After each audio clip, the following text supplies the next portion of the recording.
Carlos Mazón ha salido de la madriguera en la que estaba escondido y ha asistido al último día de fallas. Lo ha intentado hacer de incógnito para que no lo reconociese demasiada gente, pero evidentemente lo han visto y le han acabado diciendo lo que todos pensamos, que es Mazón dimisión. Sin embargo, a mí realmente me da igual si el tipo sale de su madriguera, si deja de esconderse, porque lo que nos interesa a todos es que de donde salga no es de su madriguera, sino del gobierno de la Generalitat Valenciana, que presente de una vez por todas su dimisión. Y cuando digo a todos, es a todos. Porque sobre todo les interesa a los votantes del PP, pero sobre todo a Alberto Núñez Feijóo, que se está jugando su cargo, porque este tipo le está plantando cara y él no se atreve a hacer nada. Que por cierto, ayer también tuvimos sesión de control al gobierno en el Congreso de los Diputados, donde vivimos un auténtico esperpento, que no os lo voy a explicar, lo vais a tener que ver porque es alucinante. Y el Partido Popular pues intentó poner todo tipo de excusas para no hablar de la imputación del novio de Ayuso, de la que, lo siento, pero sí vamos a hablar aquí hoy también, porque hay alguna que otra cosa de la que hacernos eco, y tampoco hablar de la sumisión de Mazón, por no decir de que Mazón se les ha ido directamente al partido de Abascal, que por cierto estaba bastante contento ayer en el Congreso de los Diputados. Además de lo típico, de cargar contra los inmigrantes y defender a Donald Trump y Elon Musk, como de costumbre, el tipo ha sido el que ha amparado que mientras estaban hablando de la prohibición de celebrar el orgullo en Hungría, es un auténtico retroceso en derechos, se reían. Los diputados de Vox se reían, celebrando la decisión homófoba de Víctor Orbán, amparada al mismo tiempo por Putin. Estos son patriotas, aplaudiendo las peores cosas que hacen fuera de nuestro país y queriendo importar las peores de las políticas a nuestra casa. En fin. La Audiencia de Madrid, por otro lado, ha dicho que absuelve a Luceño y Medina. Estos son los dos sinvergüenzas que le cobraron al Ayuntamiento de Madrid por material sanitario 11 millones, de los cuales 6 millones fueron en comisiones. La Audiencia Provincial de Madrid ha dicho que ahí no hay delito, que no hay estafa, por lo menos. Y Almeida se lo ha tenido que comer porque dice la justicia que conocía el sobreprecio. Por cierto, ¿quién puso en contacto a Almeida con Luceño y Medina para que los estafasen? El primo de Almeida. Amigos y amigas, vais a alucinar con esta historia también, igual que vais a alucinar que ahora desde la Comunidad de Madrid vuelvan a la cantinela de no, Alberto Quirón ya no es el novio de Ayuso, ahora es un particular que no tiene relación ninguna con la Comunidad de Madrid. Bueno, relación ninguna, no sé si se puede decir que la presidenta de la Comunidad de Madrid viva en tu casa y que además utilice todos los resortes del Estado en la Comunidad de Madrid para intentar defenderte como defraudador fiscal. Tienen que estar muy desesperados para dejarlo de lado. Y también vamos a ver lo que está ocurriendo en Argentina, donde, de nuevo, ha habido protestas en las calles de los jubilados. Vamos a ver todas estas cosas hoy, jueves 20 de marzo, en Clave Barroso. Estás escuchando Clave Barroso, un podcast de Alan Barroso. Mazón ha asistido a la crema, al último día, al cierre de fallas en Valencia, y esta se podría decir que es un poco la imagen que resume la jornada. Sinceramente, como decía, me da igual. Me da absolutamente igual si el tipo está, si no está. Es más, si un día como el de ayer el tipo está encerrado en el Ventorro, me da igual. Ojo, lo que no me da igual es que el día 29 de octubre, que es cuando tenía que estar al pie del cañón, el tipo estuviese en el Ventorro. Imagínate, de los 365 días del año, el tipo podía estar en el Ventorro, haciendo las ventorradas que estuviese haciendo ahí dentro, 364 de ellos. Solamente había uno de los 365 que no podía estar ahí. Precisamente el que estuvo. Y las horas posteriores que todavía no nos ha dicho nada. Pero bueno, ayer asistió de manera bastante inesperada y sobre todo oculta, porque hace ya semanas que no publica su agenda. Sabéis por qué no la publica, ¿no? Porque como la publique se le presentan ahí las víctimas. Y parece que les tiene alergia. Como la presente la agenda, la haga pública, se le presentan ahí los valencianos y valencianas a protestar. A gritarle, pues, la frase más coreada de los últimos meses en la Comunidad Valenciana, que es Mazón dimisión. Mazón vete ya. Y el presidente a Picassent, que es la cárcel. Es lo que le corean en todos los malditos sitios. Por eso no avisó, evidentemente, de que iba a estar en el Ayuntamiento de Valencia, en el balcón del Ayuntamiento de Valencia, viendo cómo pues terminaban las fallas con esa crema. Pero, sin embargo, evidentemente, los diferentes grupos políticos que estaban también en ese balcón lo vieron y, evidentemente, también sacaron, pues la voz del pueblo, se podría decir. Nunca mejor representada la voz del pueblo que cuando un representante del pueblo le dice a Mazón en la cara que tiene que dimitir. El tipo escondido, entró rápido para que nadie lo viese, salió rápido para que nadie lo viese, para que sobre todo no se enterasen por abajo, y lo empiezan a corearlo todos. Pero desde arriba sí que se dieron cuenta. De hecho, Ana Pastor estaba ahí, la periodista Ana Pastor de La Sexta, y le vio justo entrar, salir del coche, de una manera inesperada, porque nadie pensaba que iba a llegar, pero ocurrió esto. ¿Por qué no ha venido el resto de días? Que llevamos aquí 2 días esperándole. Encantado de conocerla. Encantado de conocerle. No la conocía. Dígame, ¿por qué no ha Mucho venido? gusto. ¿Por qué no ha venido el resto de días? Bueno, en verdad que han sido unas fallas más de... Perdón, Sí, así lo hacemos bien, venga. Que han sido unas fallas más de trabajo No, evidentemente no se va a parar. y de presupuesto. ¿Pero dónde ha estado? Porque no lo hemos visto con ningún tipo de agenda pública. Antes de ayer estuve recibiendo casi 40 fallas. Dice, ha sido unas fallas más de trabajo y de presupuestos. Que llama presupuestos a ese esperpento que ha negociado con Vox, en el que básicamente le echa la culpa de la DAN al Pacto Verde Europeo, un pacto del Partido Popular en Europa, y también a los inmigrantes. A los inmigrantes irregulares, bla, bla, bla. Eso ha sido lo que le ha tenido ocupado durante todos estos días. No fuese a ser que tal vez estaba con los presupuestos, ¿no? El día del Ventorro, el día de la DANA también estaba con los presupuestos. Hay excusas más cutres, de verdad. ¿Un sitio y hoy? Ayer estuve trabajando en Alicante y hoy venimos a estar en el balcón del ayuntamiento. ¿Pero y por qué? ¿Por qué no? Cuidado. Cuidado, ¿Por qué en cuidado. su agenda no aparecía nada? Bueno, yo estoy aquí. Pero no parecía que estuviera usted aquí en la agenda. Bueno, no sé cómo lo han reflejado. Las víctimas dicen continuamente que no han podido hablar con usted, que quieren estar con usted para contarles cómo vivieron lo de la DANA. Claro que sí, estamos permanentemente abiertos para ello, ya les hemos llegado. Claro que sí, estamos permanentemente abiertos para ellos. Es que no puede tener menos vergüenza. Que ¿Eh? no se Ya para les hemos un hecho segundo, llegar que es el muy mensaje. difícil hablar con usted. No, pues evidentemente no se ha parado. Después ha podido hacerle más preguntas. Presidente, nada más y muchas gracias. ¿qué le dice a las víctimas que están muy Muchas enfadadas gracias. con usted porque ha estado desaparecido ahora y en la tarde del 29? ¿Qué le dice a las víctimas? Muchas gracias, que estamos a su disposición. Pero que estamos levantando- pero eso no dicen las víctimas, dicen que usted no que les estamos atiende, lanzando ayuda. que no da la agenda para que no puedan venir a decirle lo que piensan. Saben que estamos a su disposición. No. Saben que estamos a su disposición. Y evidentemente cuando le dicen, pero su agenda, ¿por qué no la publican? Ah, bueno, no sé. No sé cómo llevan el tema de mi agenda. Pues, no la publicas porque no te atreves. No la publicas porque tu equipo sabe que como la publiquéis, que evidentemente no la publica él con su teléfono móvil, la publica su equipo, pero su equipo no actúa sin que él sepa que está actuando, evidentemente. Igual que su equipo, por cierto, sabe dónde estaba Amazon en aquellas horas en las que todavía no ha explicado dónde estuvo el día 29. Pero si no la publican es porque no pueden publicarla. Porque si no, los valencianos saben dónde está y van a protestar y a pedir lo que todo el mundo está pidiendo, que es su dimisión. Lo que nos han dicho, presidente. Muchas gracias. Nos han Gracias. transmitido ese mensaje todas las víctimas. Muchísimas- Todas con las que hemos hablado. Muchísimas gracias. No Ya está, muchas gracias, muchas gracias. quiere decirles nada a las víctimas. Que estamos a su disposición, ya lo Pero saben. es que las víctimas dicen que no es Estamos verdad. ayudando con todos ellos. Si se para, le dejamos que se suba en el Muchísimas coche. Insisto, hasta el rey se ha parado hoy. Yo también me acabo de parar. Sí, pero le estoy preguntando Pero que qué le dice a las nos víctimas que salimos. creen que no han sido Muchísimas atendidas gracias. como se debe. Estamos a su disposición trabajando para ellas, a todos los afectados. Ya veis cómo están todas nuestras ayudas, ya sabéis cómo estamos trabajando en todo sentido. Muchos siguen Y siempre- insistiendo en qué hacía usted en la tarde del 29 cuando había muchísima siempre a su gente en disposición. zonas inundadas. Muchísimas gracias. Muchas gracias.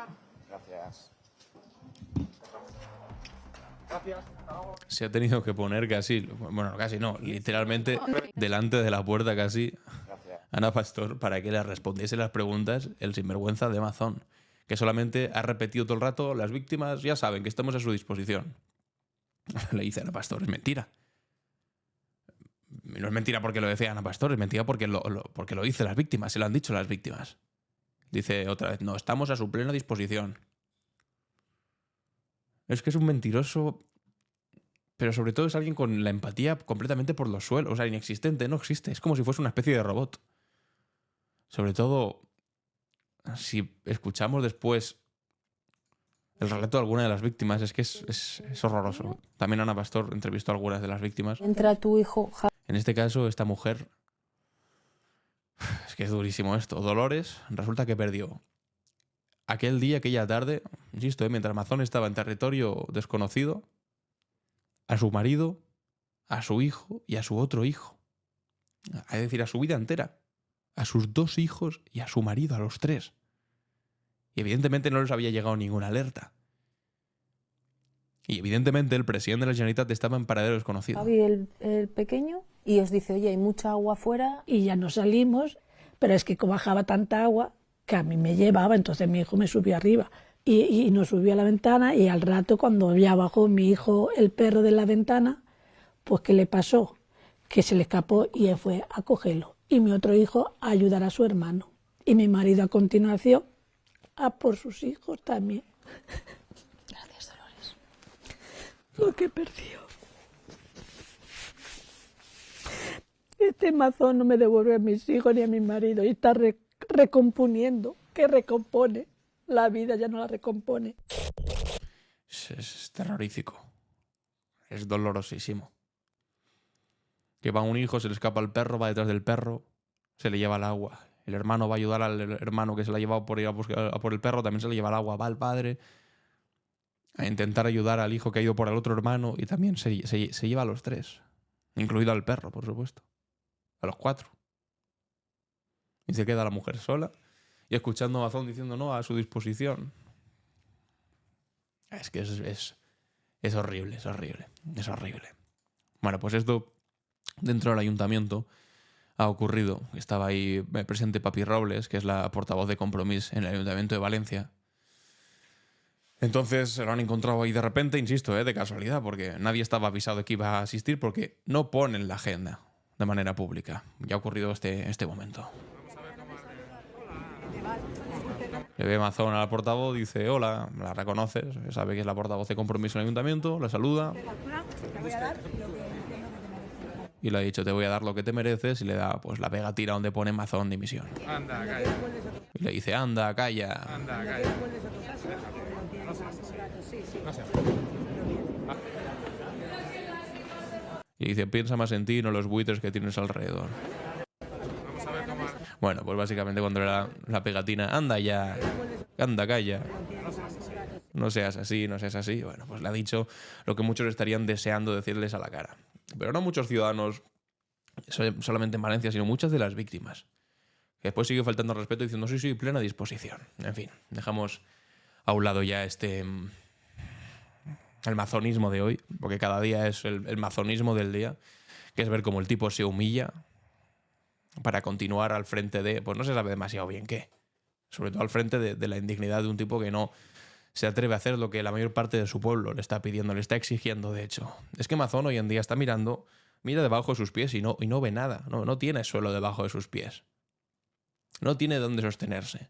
En todo caso está sostenido por las infames manos del señor Abascal, que le impone decir las cosas más delirantes posibles. Como que todo es culpa de los inmigrantes y del pillaje de los días de la Dana, que hay que tener poca vergüenza. Con tal de poder sostenerse, se ha convertido en un tránsfuga y Feijóo, bueno, ahora vamos al tema de Feijóo y del Congreso de los Diputados, es incapaz de justificarlos, es incapaz de explicarlo y es normal, porque es que no tiene explicación posible y solamente debería tener una respuesta, que es la desautorización inmediata de Mazón como líder del Partido Popular en la Comunidad Valenciana, pero claro, para eso haría falta una cosa fundamental, que es tener un líder al frente del Partido Popular, cosa de la que carecen absolutamente. Porque Feijóo no se puede decir que es un líder. Es una especie de ornamento, es una especie de jarrón chino de decoración, pero no es un líder. Jaime de los Santos, no os confundáis, Jaime de los Santos diputado, no Jaime de los Santos personal shopper, cuando se dedicaba a llevarle las bolsas a la mujer de Rajoy, cuando era presidente del gobierno. Asesor de Moncloa era Jaime de los Santos, insisto, para llevarle las bolsas a la mujer de Rajoy. En el Congreso de los Diputados, ahora que le han premiado ser el mejor transportador de bolsas con esta plaza de diputado, resulta que toma la palabra y dice la siguiente barbaridad. Al punto de que, como sigan así, el Partido Socialista se acabará convirtiendo en una confederación, pero de puteros. Un gobierno... Bueno, lo habéis escuchado bien, ¿no? Esto es el Partido Popular ya pues asimilado completamente a lo que es Vox. O sea, llamándole confederación de puteros en el Congreso de los Diputados, ¿eh? No era una tertulia chusca del peor canal de la televisión, la hora más intempestiva de la noche, no. En la sede de la soberanía nacional.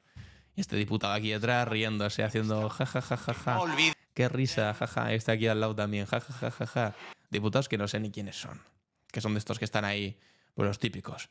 Calentando el sillón, cobrando y aplaudiendo cada vez que hable, pues el mediocre que le toque. Si es este llamando a confederación de puteros, pues aplauden a este y se ríen. Si es Cuca, pues se ríen. Iba a decir de Cuca. Bueno, con Cuca o de Cuca se pueden reír, porque en fin, de Cuca De Cuca poco más puedes hacer. De Miguel Tellado, bueno, pues aplaudidores.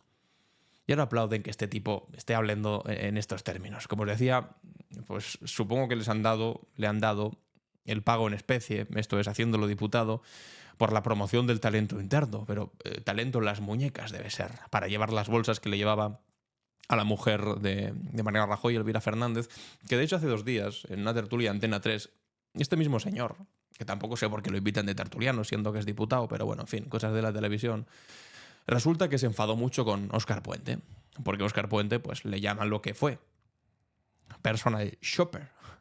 La esposa de Rajoy gozó durante 2 años y medio de un asistente personal con cargo al presupuesto en la Moncloa. 60.000 euros brutos al año, amigos y amigas.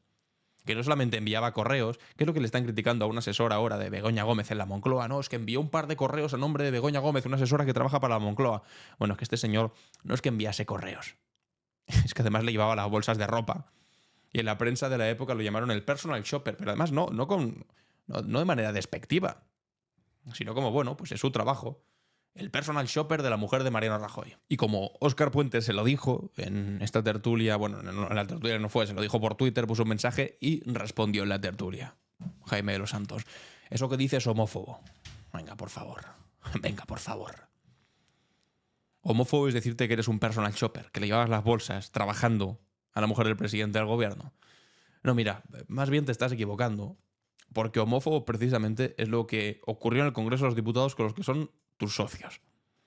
En el capítulo de ayer veíamos en la clave internacional cómo en Hungría, el Parlamento húngaro, dominado por Viktor Orbán, por la extrema derecha más amiga de Putin en Europa, y amiga también, por cierto, de Abascal, pues prohibía cualquier tipo de manifestación que reivindique lo LGTBI.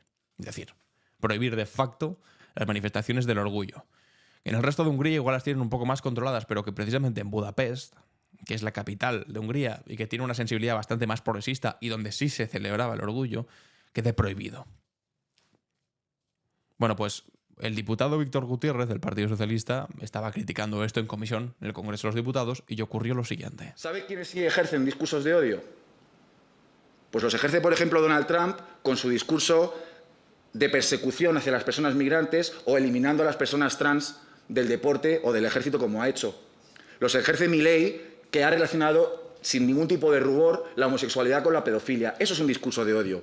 Los ejerce Víctor Orbán, por ejemplo, que ayer conocimos la noticia de que ha prohibido en su país la manifestación del orgullo. Tampoco hay ahora derecho a manifestar. ¿Lo celebra usted, señora de Mer? ¿Lo celebra? Muy bien. Y ahora, a quien estáis viendo aquí en pantalla, es a Rocío de Mer, que es esta diputada de Vox, a la que seguramente...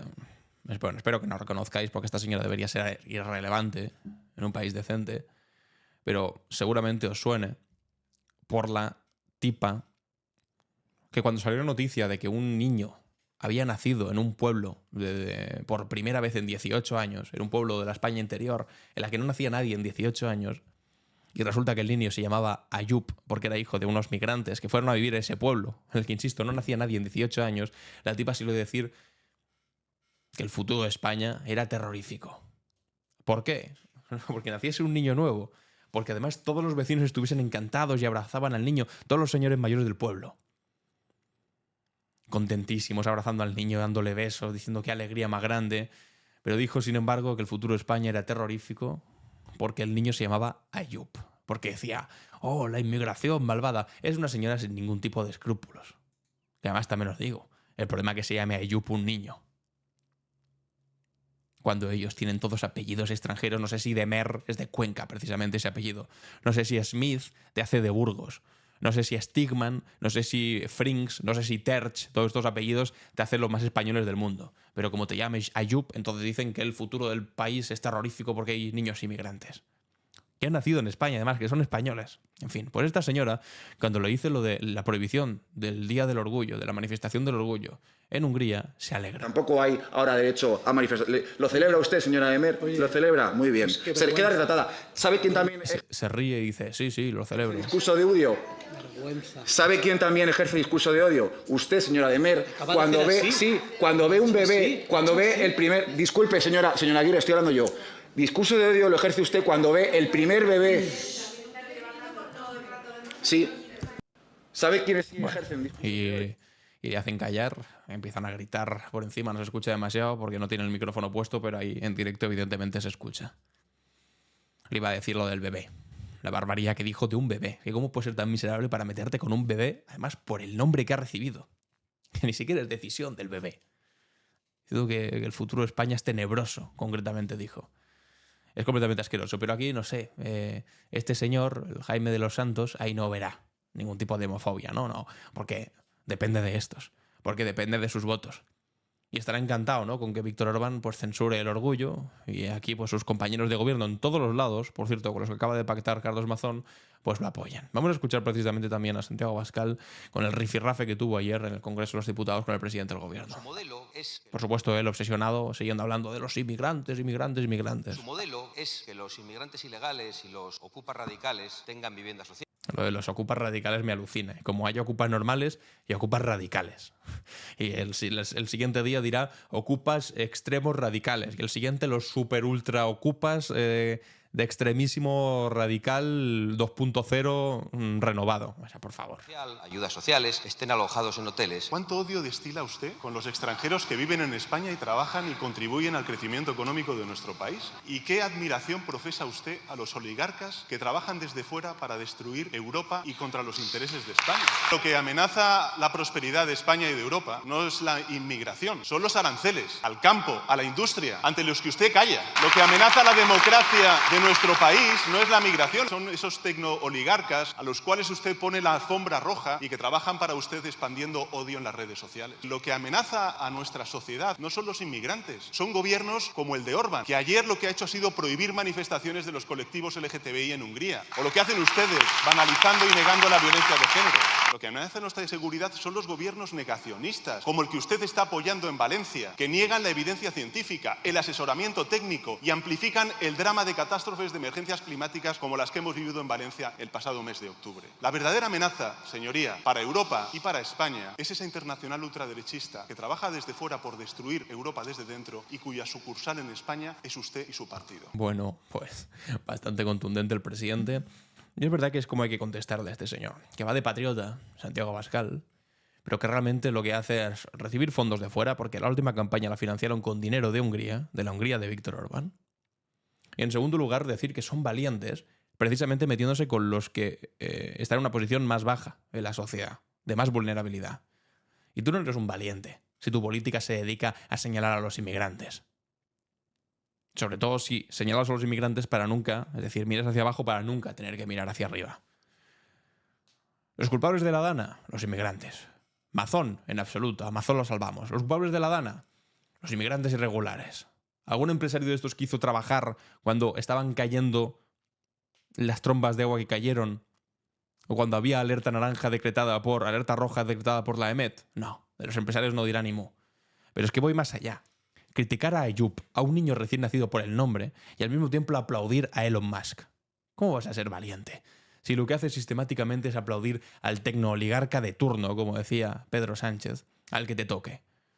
Si después te emocionas cuando te viene el Donald Trump y te llama Santiago Abascal, tú eres valiente, tú eres patriota. Ni valiente, porque te metes con los más desfavorecidos y proteges a los más millonarios, ni patriota, porque te emocionas cada vez que que Donald Trump menciona incluso mal tu nombre. Y después también vas hasta reivindicar a Javier Milei en Argentina mientras pega a jubilados. O mientras estafa a su propio pueblo con criptomonedas. Vaya patriotismo de hojalata, amigos y amigas. Os decía al principio, la Audiencia Provincial de Madrid ha absuelto a Medina y a Luceño de la estafa de las mascarillas del Ayuntamiento de Madrid. El tribunal duda del testimonio de un alto cargo de Almeida, que aseguró en el juicio que los acusados le dijeron que no cobrarían comisiones, y solo condena a 3 años a Luceño por defraudar con las ganancias y a 8 meses por fabricar el carnet del CNI y 2 salvoconductos. Es decir, le han condenado. Solamente ha sido condenado Luceño, pero por fraude fiscal, es decir, como será el novio Ayuso, y a Medina lo han absuelto. ¿Por qué? Porque dicen que no hay estafa. ¿Por qué? Porque ellos nunca negaron que fuesen a cobrar comisiones. ¿Sabéis qué comisiones cobraron? 6 millones de euros. 6 millones de una venta que eran 11. Es decir, más del 50% se lo llevaron crudo en comisiones. Por vender además material sanitario que estaba por debajo de lo que había pedido el Ayuntamiento de Madrid. Os decía, ¿cómo contactó con el Ayuntamiento de Madrid? A través del primo de Almeida. A través del primo de Almeida. sacaron aquella comisión tan abultada. Y ahora dice la justicia que no son culpables judicialmente. ¿Y sabéis lo que ha dicho el alcalde Martínez Almeida? No estaba inspirado precisamente ayer. Le debió tocar sacar el tenderete de la ropa limpia de la cocina, que es el gran acto de amor desinteresado que hace por su mujer, según contó el Hormiguero. Dijo que no estaba de acuerdo con la sentencia, que la iba a respetar, pero que independientemente de lo que dijese la justicia, la cuestión es si era entendible o si era normal que eso ocurriese y que merecía todo su reproche moral. Fíjate tú por dónde. Estoy de acuerdo contigo, Almeida. Lo que pasa es que seguramente tú no estás de acuerdo contigo mismo. Porque esto que has dicho es literalmente lo mismo que dijo Pablo Casado cuando denunció la comisión de 300.000 euros que se llevó el hermano de Isabel Díaz Ayuso también en lo peor de la pandemia.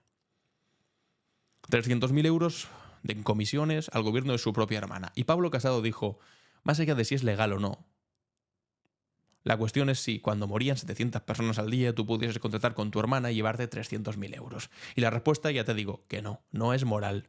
Y tú lo has dicho, igual que lo de Luceño y Medina, por muy legal que hayan dicho que sea, no es moral. Pero claro, te preocupa una cosa, porque has sido tú el afectado, sin embargo con lo de Ayuso no te atreves a decir ni mu, porque si no, bueno, también vas a ser el afectado, pero de otra manera. En ese caso ibas a poner el cuello, igual que lo puso Pablo Casado. Y por eso no se atreve a decir absolutamente nada. Pero para que veáis la hipocresía. Si se trata de Luceño Medina, ¡oh, no! Inmoral. Si se trata de Koldo García, o de Víctor de Aldama, o de Ábalos, ¡oh, no! Inmoral. Ojo, como se trata del novio de Ayuso, que también hizo lo mismo, forrarse lo peor de la pandemia. O del hermano de Ayuso, que se forró lo peor de la pandemia, entonces los salvas, entonces los proteges. Que no se puede tener más poca vergüenza. Que no se puede tener más poca vergüenza. De hecho, ahora sobre el novio Ayuso, el gobierno de la pareja dice que no tiene relación con la comunidad. Han vuelto el discurso del particular. No, este señor del que usted me habla no tiene relación ninguna con la Comunidad de Madrid. Simplemente hemos puesto al jefe de gabinete a amenazar a periodistas diciendo que les iban a triturar si sacaban más información. Solamente hemos amenazado con cerrar medios de comunicación. Solamente hemos difundido notas de prensa a través del jefe de prensa de la Comunidad de Madrid. Solamente hemos utilizado a senadores del Partido Popular. Solamente lo hemos defendido en todas las tertulias. Solamente han puesto al servicio de la defensa a este señor a todo el aparato de la Comunidad de Madrid. Es más, si lo han hecho, no ha sido porque le tuviesen gran cariño. Lo han hecho porque sabían que defender a este tipo era defender a la presidenta. ¿Por qué? Para empezar por las ramificaciones Quirón. ¿Qué es lo que se va a investigar ahora que le imputaron ayer con el tema de corrupción en los negocios? Quirón está presente. Una empresa a la que, por cierto, su novia le da millones y millones de euros cada año. Pero es que además, desde el primer momento que Ayuso decide unir su futuro político al futuro judicial de su novio, hombre, yo lo dije claro, yo no auguro demasiado buen resultado de esto. Porque si unes tu futuro político al evidente mal futuro judicial de un tipo que ha asumido que ha hecho fraude fiscal, pero que no sabíamos que después se le iban a descubrir más cosas, amigo, pues entonces te vinculas. Y ahora evidentemente lo que quieren hacer es desvincularla. No tiene nada que ver. Lo recuerdo siempre como Ayuso, el mismo día en el que dijo, bueno, ahora se van a inventar que las juezas de ETA, que si Maduro es el responsable de todo, y que si Zapatero y sus minas de oro en Venezuela han sido las responsables de que el novio Ayuso tuviese que defraudar ese dinero y hacer corrupción en los negocios. En fin. Pero el mismo día en el que Ayuso salió públicamente a decir, a mi novio le han agredido con una cámara, que fue uno de mis momentos preferidos, por el esperpento. Esto ya te lo tienes que tomar casi pues con el filtro del esperpento español, como si esto fuese un relato de Valle Inclán, porque de otra manera es imposible echártelo en cara. Pero después dijo de esa tontería de la cámara que resulta que el que más beneficiado salía de todo este asunto era el presidente del gobierno. Es como, mira, no me toque las narices. El más beneficiado de este asunto, de que tu novia ha cobrado 2 millones de euros, es el presidente del gobierno, de verdad. ¿No será que el más beneficiado de cobrar 2 millones de euros es quien cobra 2 millones de euros por una comisión así, en un momento? ¿No será que la segunda más beneficiada eres tú porque te beneficias de ese dinero porque vives con él en sus pisos de lujo? El presidente del gobierno más beneficiado. Por favor. Y aún tienes que ver a sus fans aplaudiendo diciendo ¿qué? ¿Cuánta razón tiene la presidenta? Por Dios. Razón seguro que no. Y vergüenza tampoco.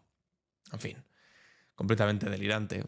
Que además lo han aderezado haciéndose eco de esta noticia que ha sacado el debate, diciendo, Illa exigió en 2 documentos del Ministerio de Sanidad agrupar a los mayores en las residencias y prohibir que salgan. Y Ayuso empezó a decir, ¿veis cómo los protocolos de vergüenza no era una cosa exclusivamente de Madrid, sino que toda España lo hacía? Por ejemplo, en la Generalitat de Cataluña también lo hacían. Y en el Ministerio de Sanidad, que estaba ahí al frente, también lo hacían. Pero es que literalmente ellos mismos se equivocan poniéndote literalmente la captura de ese supuesto descubrimiento, que seguramente vais a escuchar en las tertulias estos días. Seguramente vais a escuchar a Eduardo Inda decir, no, pero si los protocolos de la vergüenza los aplicó ella. Bueno, pues atención a los supuestos protocolos de la vergüenza que dice que aplicó ella. Dice así, lo que señalan ellos en el debate: en el escenario actual se deben suspender todas las visitas a los centros sociosanitarios. Sí. Pero es que esto también lo hizo Ayuso y lo hizo bien, se hizo en todos los lados. Esto es, evidentemente no ibas a permitir visitas a centros sociosanitarios en un momento de confinamiento. Si había confinamiento era básicamente para que no contagiases a más gente. Y no ibas a ir a un centro de mayores, a una residencia, a contagiar a mayores. Es evidente. Claro que había suspensión de visitas. Es evidente que había suspensión de visitas. Segundo, lo segundo que señalan, si esto es lo primero, imagínate. Lo segundo, en el escenario actual se deben suspender todas las salidas de la residencia. Claro. No se iban a ir de excursión al parque los abuelos en ese contexto. No se iban a ir a otro sitio para que quedasen con otros abuelos o a la plaza del pueblo para que... No. Había restricciones de movilidad. Lo que pasa es que estos sinvergüenzas, de manera interesada, intentan hacer una equivalencia entre decir que se suspendían las salidas de la residencia y las visitas, que es lo que le pasó a todo el mundo, también a mí, también a ti, porque hubo un confinamiento básicamente. Resulta que lo convierten esto en que no se permitían derivar a los hospitales. Pero eso es mentira. En ningún momento se dice que no se permita derivar a los hospitales. Se habla de salidas. Salidas que son lúdicas. Se habla de visitas que son de familiares. Pero no se habla en que si estás en una situación deplorable de salud, evidentemente te deriven a un hospital. Esto es como decir que a un preso, que a un tipo que está en la cárcel, que le da un chungo en la cárcel... Como claro, es evidente, ¿no? En la cárcel pues no puedes recibir visitas excepto unos horarios muy determinados, o si estás en un módulo de no visitas, no puedes recibir visitas y evidentemente no se permiten las salidas de la cárcel. Pero eso quiere decir, no, claro, entonces si le da un chungo, se muere ahí porque no se permiten salidas. Hombre, hijo mío, se permiten salidas, pues no de ocio, pero de salud, claro que se permiten salidas. Pues igual que se permitían y se agarran a esto como un clavo ardiendo, pero de manera muy mediocre. De manera muy mediocre. Hay que ser muy mediocre para agarrarse a esto y decir, no, protocolos de vergüenza había en todos los sitios. Hemos amanecido también esta mañana con la noticia de que la UCO, la Unidad de Investigación de la Guardia Civil, atribuye a Ábalos la compra de una casa en Colombia y dice que pagó por ella 2,5 millones de euros en 2003. Se adjunta la fotografía de esta casa. Claro, esto se está publicando en todos los medios y yo digo, bueno, pues sinceramente me lo creo, porque solamente es una más de todas las que tiene con Víctor de Aldama, con Coldo García, con señoritas a las que parece ser que pagaba, en fin, es delirante. Que nosotros somos capaces de criticar a Ábalos siempre que hace cosas mal. Sin embargo, claro, después, me suena un poco raro una casa en 2003 que costase 2,5 millones de euros. Porque además Ábalos en aquel momento, en 2003, no tenía pasta. O sea, igual tenía pasta, pero no había estado en un gobierno. No podía tener pasta por estar en un gobierno. De hecho, en el 2003 no sé qué sería, pero no era una persona importante dentro del partido. Eso fue mucho después. Y sobre todo ya con la última etapa tras la moción de censura de Mariano Rajoy. Pero me parece raro, 2 millones de euros en 2003. Claro, resulta que Ábalos ha contestado en su cuenta de Twitter y dice: nueva filtración de un informe de la UCO que inexplicablemente llega a la prensa antes que a mí, bla, bla, bla. Dice: se trata del informe sobre mi patrimonio por encargo del Tribunal Supremo y leo en los medios que en él consta un archivo sobre un inmueble en Colombia del que me atribuyen la propiedad, pero que en realidad se trató de un terreno rústico en la montaña de Tuluá, que adquirí en 2003, hace 22 años, y vendí sin construcción alguna en 2013, hace 12 años. Más fuerte aún es la información que da la UCO sobre el precio de compraventa, confundiendo 2.500.000 pesos colombianos con 2.500.000 dólares. Es decir, que eso que había costado 2 millones de dólares, que decía, eran pesos colombianos, que evidentemente no tiene el mismo cambio que 2 millones. Porque un peso colombiano equivale a 0,00024 dólares estadounidenses, evidentemente. Bueno, ya era sospechoso decir que había comprado un terreno en 2003 por 2 millones de euros, pero sin embargo pues lo han publicado en todos los lados. A ver, en este caso tiene bastante credibilidad lo que nos está diciendo aquí Ábalos. Bueno, de hecho, pone aquí también el documento. En fin, me parece bastante triste como periodista publicar que se ha comprado 2 millones, por 2 millones de euros, algo que realmente eran 2 millones de pesos. No sé el cambio cuál será, pero vamos, muchísimo menos de lo que dicen. Y más preocupante me parece que la UCO se confunda con este asunto. Y que un periodista no sea capaz de contrastar y decir, hombre, esto la verdad que parece bastante ridículo lo que me estáis contando. En fin, vamos con la clave internacional. ¿Qué pasa en el mundo? La clave internacional. Ya sabéis que Javier Milei, si tiene un hobby, es el de pegar a abuelos, a jubilados que están protestando por sus pensiones en Argentina. Después de gritar tanto viva la libertad, carajo, la libertad se supone pues que era estafarte con criptomonedas y después pegar a los ancianos, a los jubilados o a aquellos que necesiten sanidad pública o medicamentos subvencionados porque no puedes pagarlos y que te piden mejoras o que te piden que por favor que no les sigas recortando. Bueno, pues resulta que Milei militariza los alrededores del Congreso de Argentina ante las protestas que se produjeron ayer miércoles también y además ha logrado el aval para endeudarse con el FMI, con el Fondo Monetario Internacional, al que le ha pedido un tremendo préstamo. Exactamente igual que hizo Macri. Y exactamente igual que han hecho muchos gobiernos neoliberales, endeudándose con el FMI y después aplicando recortes brutales que han acabado destruyendo los países. Bueno, pues este genio de la economía que iba a sacar el premio Nobel y que al final lo único que ha sacado ha sido una estafa de criptomonedas, ahora resulta que sigue el mismo manual del neoliberal empobrecedor pidiéndole un préstamo al FMI, cosa que cuando lo hizo Macri en sus redes sociales, Milei lo criticó duramente. Sin embargo, ahora él, pues a tope con ello. A hundir más en la miseria a la Argentina. Y hablando de miserables, más que de miseria, Patricia Bullrich, que es la actual ministra de, dicen, Seguridad Interior, pero de seguridad tiene poco esta, resulta que comparte el siguiente cartel que recuerda los peores momentos de una dictadura. Dice, recompensa para quien denuncia a los violentos. Se ofrece una recompensa de $10 millones o de pesos argentinos, imagino que será, a quienes brinden información, he dicho dólares, me voy a confundir igual que los de la UCO, 10 millones de pesos argentinos a quien brinde información que ayude a identificar a los violentos que con palos, armas y piedras atacaron a las fuerzas de seguridad y generaron destrozos. Llama al 134. Es decir, básicamente está imponiendo un estado de, bueno, pues el típico de una dictadura opresiva en el que tienes que llamar para denunciar a tu vecino. Lo vi el otro día con un palo, seguramente estaba atacando y básicamente pues denuncias a una persona que te caiga mal. Creo que esta persona estuvo el otro día en la marcha y fue violento. Investíguenle. Y te da una recompensa de 10 millones de pesos argentinos. Es que es delirante lo que hay que ver. Bueno, de hecho, aquí ha llamado uno y ha dicho lo siguiente. Sí, dígame. No, te comentaba, hacía el llamado porque vi el tuit de la señora Bullrich y quería hacer una denuncia de lo que vi el miércoles pasado en la marcha de jubilados. ¿Usted quiere denunciar a alguien? Sí, quería denunciar a 2 personas puntualmente. Quiero denunciar al gendarme que le pegó a Pablo Grillo y en segundo lugar a la ministra Bullrich por pedirle a la policía que le pegue a los jubilados. Bueno, perfecto, lo dejamos asentado, señor. Dale, y el tema de la recompensa, ¿cómo sería? ¿Me la paga Bullrich o la? El tema de la recompensa, en fin, quiere denunciar al gendarme que le pegó un balazo a un periodista, un fotoperiodista que está jugándose la vida en el hospital y también a Bullrich por haberle pedido a los policías que peguen a los jubilados, que no hay nada más miserable que puedas hacer en un país. En fin, amigos y amigas, vamos con la cápsula del tiempo. ¿Qué es lo que ocurrió un día como hoy? La cápsula del tiempo. En clave Barroso.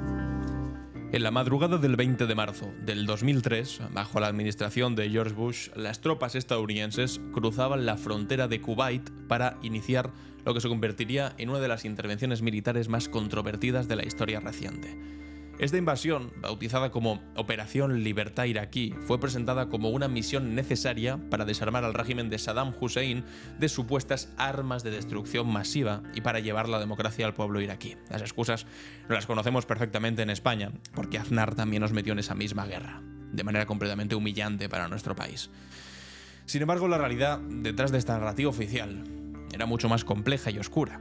Los informes de inteligencia que sirvieron como justificación de la guerra resultaron ser fabricados o gravemente distorsionados.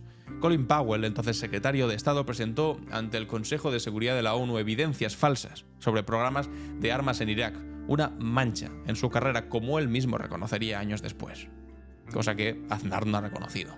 La invasión de Irak, no fue, que también es la invasión de Aznar, no fue una respuesta a los ataques del 11 de septiembre en Estados Unidos, como se intentó hacer creer a la opinión pública estadounidense. La guerra respondía más bien a intereses geopolíticos y económicos. El control de las vastas reservas petroleras de Irak, la reconfiguración del mapa político de Oriente Medio y la proyección del poder militar estadounidense en una región estratégica. Las consecuencias de esta invasión fueron catastróficas. Según diversas estimaciones, entre 100.000 y 1 millón de iraquíes perdieron la vida como resultado directo e indirecto del conflicto. La infraestructura del país quedó devastada. Hospitales, escuelas, sistemas de agua potable y electricidad fueron destruidos. El patrimonio cultural iraquí sufrió daños irreparables simbolizados por el saqueo del Museo Nacional de Bagdad. La ocupación estadounidense, lejos de traer democracia y estabilidad, creó un vacío de poder que fue aprovechado además por grupos extremistas. El desmantelamiento del Estado iraquí, incluida la disolución del ejército, decidida por Paul Bremer, sentó las bases para el surgimiento posterior del llamado Estado Islámico.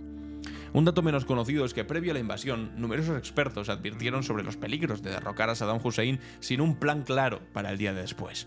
Estos análisis, que predecían con asombrosa precisión la fragmentación sectaria y el caos que seguiría, fueron sistemáticamente ignorados por la administración Bush, obsesionada con demostrar el poderío militar estadounidense tras los ataques del 11S. La decisión de Estados Unidos de actuar sin una resolución explícita del Consejo de Seguridad además socavó gravemente la autoridad de Naciones Unidas y creó fisuras en la OTAN. Países como Francia, Alemania y Rusia se opusieron firmemente a la invasión, mientras que otros como España, bajo el gobierno de Aznar, apoyaron a Bush a pesar de la oposición masiva de sus ciudadanos. A 20 años de aquel fatídico 20 de marzo, Irak sigue siendo un país profundamente herido. La promesa de democracia y prosperidad se ha revelado como una amarga ilusión y, lo que es más doloroso, ninguno de los responsables de esta catástrofe humanitaria ha rendido cuentas ante la justicia internacional. Retrocedamos ahora hasta otro 20 de marzo, el de 1815, cuando en esta fecha el emperador Napoleón Bonaparte entraba de nuevo triunfalmente en París al frente de un ejército de 140.000 soldados y casi 200.000 voluntarios, dando inicio al periodo conocido como los 100 días. Este retorno al poder de Napoleón se produjo tras su fuga de la isla de Elba, donde había sido exiliado, su primer exilio, después de su primera abdicación en 1814. En un periodo de apenas 3 semanas, Napoleón había conseguido recuperar el trono sin disparar un solo tiro. Las tropas enviadas para detenerlo se unieron a su causa, y el rey Luis XVIII huyó ante el avance imparable del que una vez fue el amo de Europa.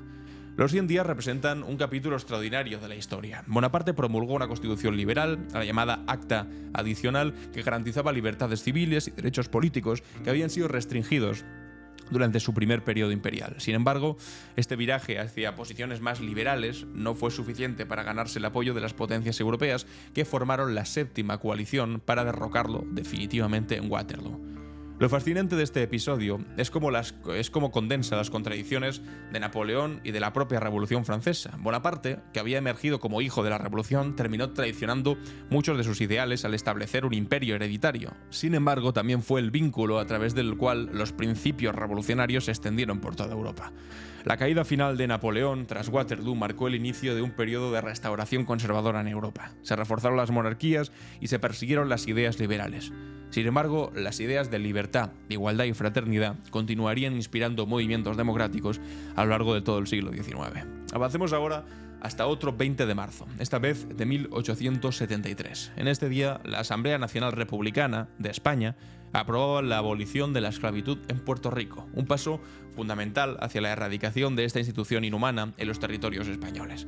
Esta decisión se produjo en el contexto de la Primera República Española, un breve experimento democrático que duró apenas 2 años. La República representó un intento de transformación radical de la sociedad española con un programa que incluía la separación entre la Iglesia y el Estado, la democratización de las instituciones y la abolición de la esclavitud.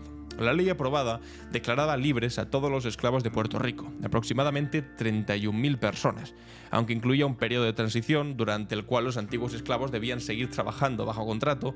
Representó realmente un avance fundamental en la lucha por los derechos humanos en un momento bastante inicial de este tipo de luchas. Esta medida fue impulsada por el Partido Republicano Federal y especialmente por Rafael María de Labra, un destacado abolicionista. Es importante señalar que esta ley, aunque histórica, no contemplaba la abolición de la esclavitud esclavitud totalmente, por ejemplo en Cuba, donde la institución era mucho más generalizada y económicamente significativa. En Cuba, de hecho, la esclavitud no sería formalmente abolida hasta 1886. La Primera República, a pesar de su breve duración, dejó un legado significativo en términos de derechos y libertades. La abolición de la esclavitud en Puerto Rico fue uno de sus logros más perdurables y llamativos y refleja cómo los momentos de apertura democrática suelen ir acompañados de avances en derechos humanos. Y hasta aquí nuestra cápsula del tiempo. Vamos con las preguntas y respuestas. ¿Y tú? ¿Qué opinas? En Clave Barroso. Bienvenidos y bienvenidas a ¿Y tú qué opinas?, donde os hago una pregunta y después leo vuestras respuestas. Aquí decía Elena, bien imputado, pero de ahí a ser juzgado y condenado nos quedan muchos años. Y la verdad es tozuda, pero tiene un apoyo enorme. Exijamos justicia igualitaria. Dice Ida Sama, la enésima excusa de Alberto será: lo siento, señoría, el 10 de abril, que es cuando tiene que ir a declarar, me va a doler la cabeza. Y solo falta que se la compre, pero también te digo, si compró la de tengo un viaje por Estados Unidos y México y no tuvo que ir a declarar, ya me espero cualquier cosa. Miguel Martínez dice, el novio de Ayuso no tiene salida. Quiero pensar que Ayuso caerá con él, pero tengo muchas dudas. Bueno, es normal que las tengas. Pilar dice, van a intentar salvarle, aunque tengan que llevarse por delante a la jueza y todo estamento que intente hacerle pagar. Lo van a intentar, eso desde luego. Y Joan Cavalls dice, cuando empiece a tirar del hilo de Quirón, va pa'lante el PP de Madrid al completo con la quironesa y el Cogorzas, entiendo que te refieres a Miguel Ángel Rodríguez, a la cabeza. Bueno, y para el día de mañana me gustaría preguntaros dos cosas. Primero, ¿qué os ha parecido esta aparición estelar de Mazón? Y en segundo lugar, ¿qué pensáis del disparate que hemos visto en el Congreso de los Diputados con el señor el personal shopper, diciendo esa barbaridad de la Confederación de Puteros? Y después, además, también me gustaría saber qué pensáis sobre la Audiencia de Madrid diciendo que la estafa de los 11 millones de euros de Luceño y Medina que no merece una condena. En fin, os leo los comentarios, ya sabéis, una R, 2 puntos y vuestra respuesta para que la encuentre rápido. Y hasta aquí el capítulo de hoy, jueves 20 de marzo. Yo soy Alan Barroso y esto ha sido Clave Barroso.